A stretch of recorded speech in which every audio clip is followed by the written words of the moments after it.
Are you a songwriter? Are you looking to turn your songwriting passion into a full-time gig? Whether you are just at the start of your songwriting journey or a seasoned industry professional, this show is made for you.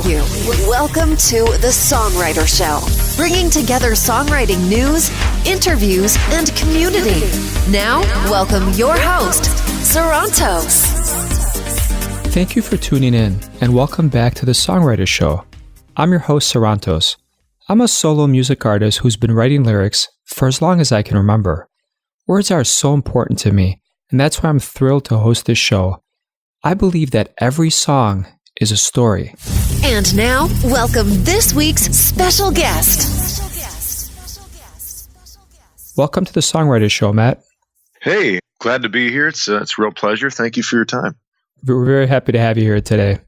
Matt Westin was born and raised in a blue-collar family in a middle-class suburb of Pittsburgh, Pennsylvania. From a young age, he pursued various passions, including academics, sports, acting, and of course, music. After years of searching, Matt found his true calling in life, and he found creative outlets in singing and acting. And dedicating himself to his artistic pursuits, he walked away from a promising career in engineering. And a legend was born. That's a great story, Matt. Thank you. Yeah, it was kind of a winding path, but hey, I'm here now, so that's all that matters.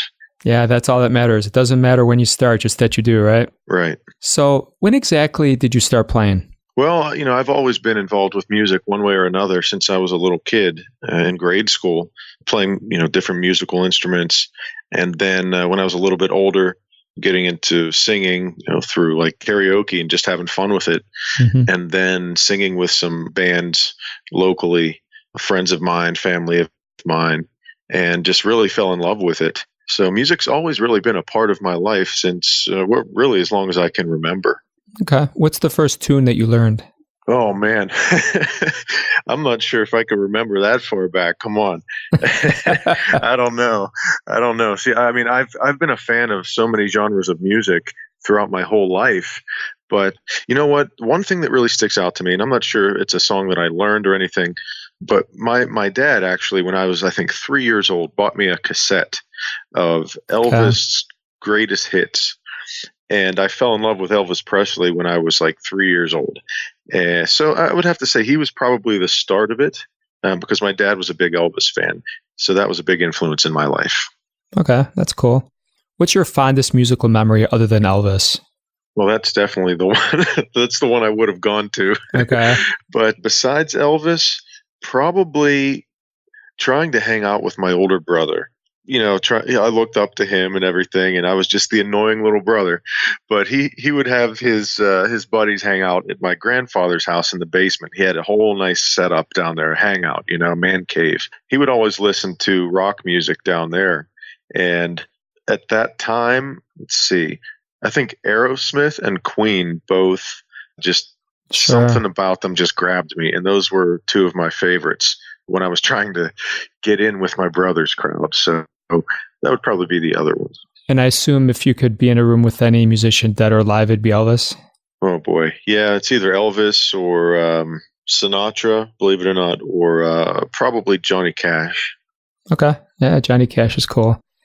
Tell me a little bit about how often do you practice? Do you try to practice daily, 3 times a week, just roughly? Well, you know how hectic life can be.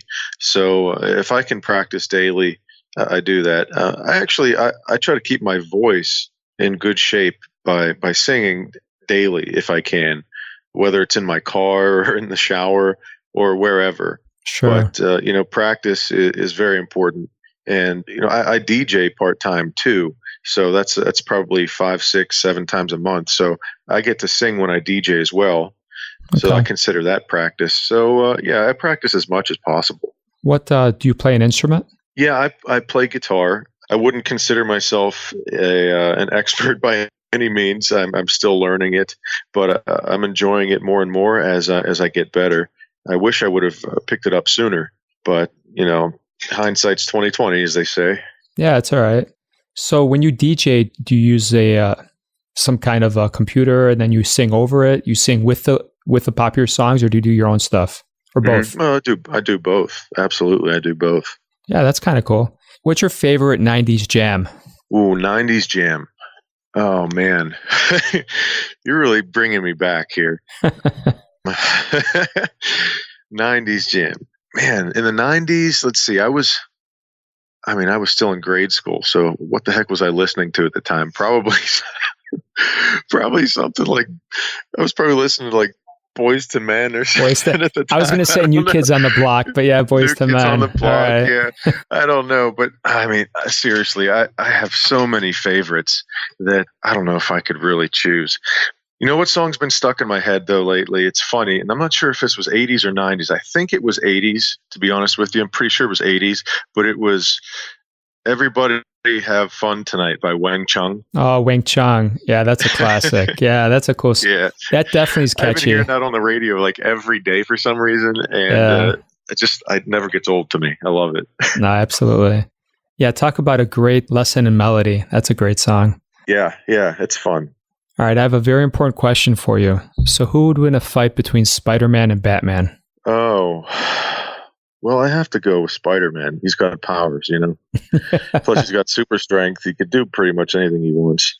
All right. And plus, he's also a genius, just like Batman. So I'd have to go with Spider-Man. All right. That's fair enough. So when have you been the most satisfied in life? The most satisfied? Well, there's probably been a few times that I could think of. But actually, I think completing this album, Legacy, is at the top of that list because it just came from such a deeply personal place, and it means so much to me. Completing it was a milestone, really. It was a milestone in my life.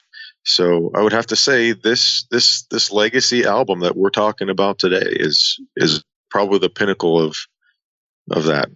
Yeah, I'm sure your fans are very happy that you did that. Yeah, I've been getting amazing feedback from people all over the world. It means a lot to me when people I don't even know tell me how much they enjoy what I created, and it just makes me want to keep doing more and more. So it's very fulfilling, and it's what makes it all worth it. Yeah, absolutely. Especially when it's like 2 a.m. and you're kind of like tired or burned out. You get that compliment. It makes your month. You're right. Yeah. It's very humbling. Yeah, absolutely. So do you have any hidden talents or surprising hobbies that your fans or my fans should know about? My goodness. I think I used to have more, and then I kind of started to get a little older, and now I lost track of things. But I've played just about every sport you can think of, including martial arts. I used to actually teach classes with that. Let's see, I love physical fitness, working out and stuff like that. And I'm actually really interested in like Bible prophecy. It's another thing that's interested me since I was, probably grade school, teenager maybe. And I don't know, I like whiskey. Okay. Yeah, I'm a whiskey guy. Join our free behind-the-scenes music community at www.songwritershow.com. Network with other artists, songwriters, and producers, and get feedback on your original music. That's www.songwritershow.com. What were you like in high school? In high school, I was pretty much the kind of guy who was friends with everyone, but didn't really belong to a single group. I focused on academics, not so much on sports at that time, because my goal was to get into college, like I was supposed to do. And I did. I graduated from college with 2 engineering degrees. And funny thing is, I hated engineering. It makes no sense. But in high school, I was just the fun, really goofy guy that pretty much anybody could get along with. What's your go-to comfort food? Pizza. Yeah, you can't go wrong with pizza. It's a great answer. Pizza today, yeah. I'm from Chicago. Now that you said that, I'm like, I got to go find some pizza. Thanks a lot, man. No, I'm sorry. That's all right. You asked it, man. I know. I probably, pizza, cookies, and ice cream, I could probably eat like 3 or 4 or 5 times a week and not have a problem with either of those. Yeah, it never gets old, but you have to have discipline. I'm trying to get my abs back, and they're finally starting to show a little bit. So I gotta behave myself here. Yeah. Okay. Who's the summer's coming? Yeah, I gotcha. Yep, we got a couple months. Who's the messiest person you know? I would have to say my older brother. Okay. He's, I don't know if he's a hoarder technically, but he has crap all over the place on his front porch, in his garage, in his house, in my parents' garage, in his van, just everywhere. So I would have to go with my brother. Okay. Sorry, bro. Yeah. So tell me about a song you never ever get tired of that you could listen to repeatedly night and day if you had to. I think that song has changed throughout my life, just, as you grow and experience things. But at the moment, I'm not sure I could pick one right now. Maybe I could. And I've really only discovered this song within the last less than 10 years, but it's from the Highwaymen. It's called, what's it called? It's called Highwayman, actually. That song always reminds me of my father for some reason, because especially after he passed away, because he was, he's a really hardworking guy, loved working with his hands. He was a really tough guy. And that song describes a guy like that. But Sure. It's also about someone dying and, passing on, but they're never truly, truly gone. And I can relate to this song even more nowadays. So that would probably be it. Highwaymen. It's called Highwayman. Okay. When you write a song as a songwriter, what do you write first? Music, lyrics, or do you vary it? Usually lyrics. Okay. I've been more of a lyrics guy my whole life. Growing up as a kid, writing a song or a poem or whatever. So the lyrics, the words are more of my, I guess, where I'm more comfortable working. To start out. Sure. And then what do you do? Then do you sit down with your guitar and kind of figure out the scansion and melody and where you want to go with it, or? Yeah, sure. I mean, you just play around with it and see what you can do. Whatever comes up in your head, it's always good to experiment and try different things. Yeah. You never know, once you try it, it might actually work and work really well. And working with a great producer like Brian Cole, who's an amazing musician, he helps me with that too. Sure. Yeah. I know me personally, my biggest thing has always been lyrics. And it took me a long time to realize, when you're inspired and the muse calls, that's the first step. And then I learned, oh, wow, you can edit your lyrics. And then I learned people edit it like repeatedly. And then I thought, okay, I'm done. Now I just fit the music to these lyrics. And then I learned, oh no, wait, the lyrics have to be tweaked to fit into whatever. And it just, that was part of my process. And that took me like 5 years. Yeah, I definitely hear you. Okay. Tell me about your first concert. That'll be our last question. And then we'll listen to one of your songs. Now, this I'm a little bit embarrassed to say because I didn't really experience a lot of concerts in my life in general. But when I was younger, I didn't go to any concerts. My first concert experience wasn't actually a concert per se. It was a big Christian gathering in Nashville. It was called a Passion Conference, and it was college-age students. And there were tens of thousands of people there, and multiple bands would perform. And so I was in a stadium with these bands performing. So that was technically my first concert experience. But I'd have to say my favorite concert experience thus far has been Rob Zombie, believe it or not. Okay. I was at a pretty cool concert venue where you can get very close, and he actually came off the stage and was in the crowd. I could have touched him, and just the show he puts on with all the pyrotechnics and lasers and giant creatures walking around and people going nuts. It was an experience that I really had a great time. So I'd have to say Rob Zombie was my favorite concert so far. That's cool. Yeah, okay. It's different. Okay. Now we're going to hear an excerpt of one of your songs, Matt. What's the title to this song? Our Redneck of the Woods. Okay. That's how we roll in our redneck of the woods. Get on it one time, boys.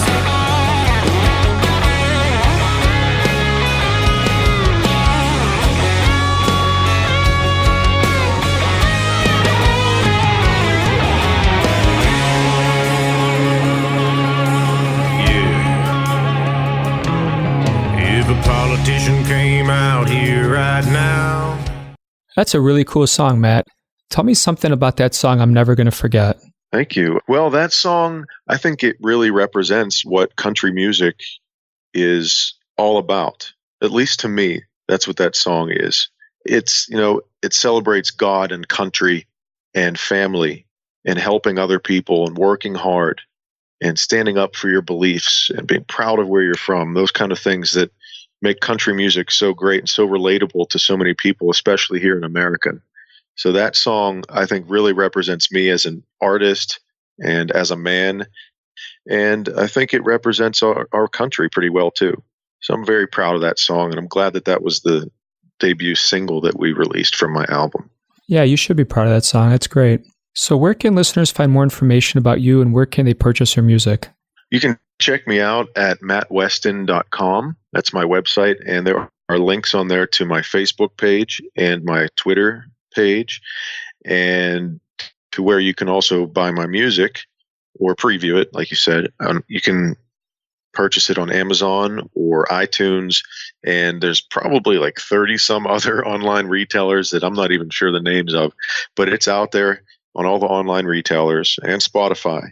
So yeah, check me out any of those places. Really appreciate it, because if it wasn't for the fans, I couldn't do this, and hopefully I can make it a career. Thank you, Matt, for being on the show.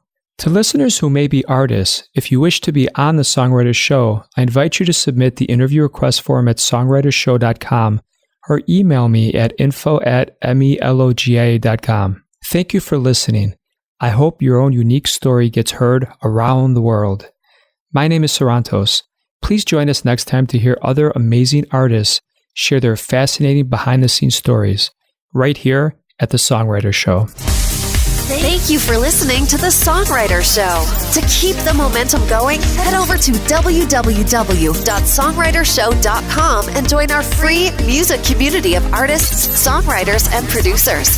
That's www.songwritershow.com.